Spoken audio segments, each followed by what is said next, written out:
Hello friends मोर ये mini blog को आपण मानक स्वागत। आपण माने केमती अछंती आशा करछि आपण माने बहुत भलरे थिबे। आज बनैबा पत्थर मुंडी बेसर।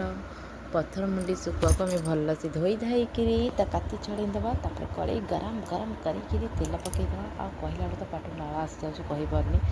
पूरा सुखुआ को पूरा कड़क कड़क करी भाजी दबा।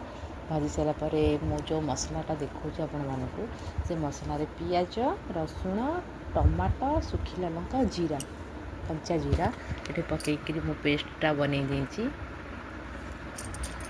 तापर ताको तेल रे भल से भाजी देला पर मुझे हल्दी गुंड आ लंका गुंड पकईकरी भल से कषी देला पर देखंतु तार तेल मसला धीरे जो ऑयलटा आसीगला ना सेटा पूरा मसला एकदम रेडी हो जाइए।